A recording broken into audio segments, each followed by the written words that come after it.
you're watching Amitha Verma, creator and founder of Village Antiques. And today I wanted to share with you how I put together designer bookshelves. But before we get into exactly how we put our bookshelves together, I wanted to share with you kind of my shopping list and the sort of items I look for to include with my new items that I might find at antique shops such as Village Antiques or other shopping haunts, along with the things that I already have. So come along today with me as I share with you my 5 must-have items when I'm looking for things to add into my designer bookshelves. One of the main things I look for are beautiful books. I like to look for a variety of different sizes of books, different heights of books, and different styles of books. And the one thing I really look at when I'm looking for books is really the binding style. This is what's very visible to me, whether I have my books displayed like this or displayed on the side. So I pay close attention to the style of the binding and the coloration of the binding. When I'm working on my bookshelves, I really want to tell a very cohesive color story, and the binding really helps indicate the direction that I'm going to take my bookshelves. Now, of course, they don't always have to all match. I always love to pull in a variety of styles of vintage books, antique books, coffee table style books, ledger books, and I again look to that color story to really keep that consistency in place, because that's what makes a designer bookshelf versus probably what you might be frustrated with, just kind of a regular bookshelf. Yes, believe it or not, plates make beautiful accessories when you're working in bookshelves. I especially love creamware style plates, white oyster plates, and pewter plates. They really lend themselves to a lot of different color stories and design directions. And just behind me are a great example of a style of oyster plate.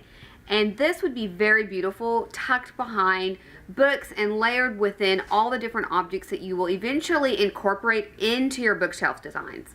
So when I'm looking, I always like to look for items in multiples of 2s and 3s so I can repeat those elements throughout my bookshelf design.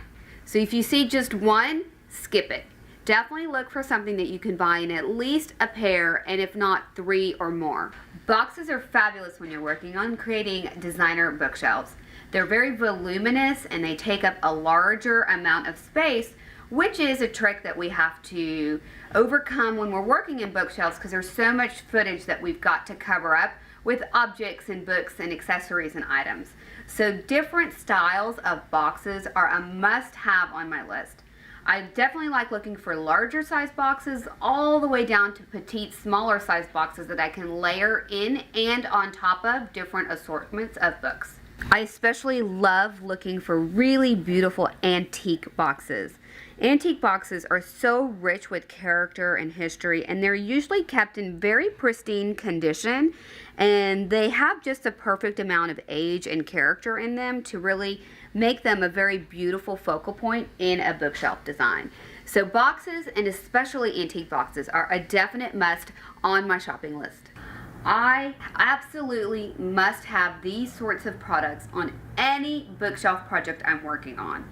They're all different styles, sizes, heights, shapes that you can get these in, and you can use them for a variety of different objects such as paintings, platters, plates, anything that you basically want to display standing up, even including a book. You could have a book with the cover closed or a book with the cover open, but this is an absolute must-have on any designer bookshelf project that I'm working on.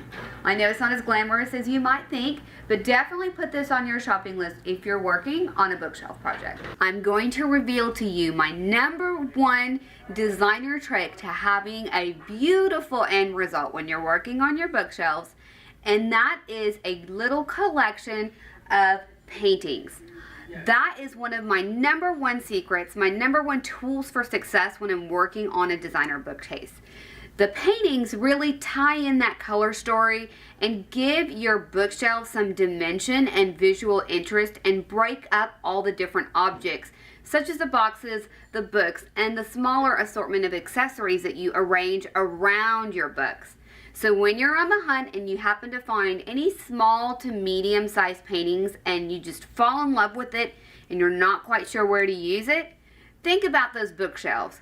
Those could be bookcases, or it could be a couple of shelves in your kitchen. Paintings add a tremendous pop of color and design into those bookshelves, and they're an absolute must on my shopping list. I hope you enjoyed today's video and my shopping list when I'm working on a designer bookcase. I know many of you often ask me what's in my bag of tricks or my arsenal of tools for things that I need when I'm working on certain types of projects. If you enjoyed this video, please like it and definitely share with a friend. It is the biggest compliment when your friends and family members come through and let me know that you shared this video and how much they learned from it and enjoyed the video as well. Thank you so much, and I hope to see you around the shop soon.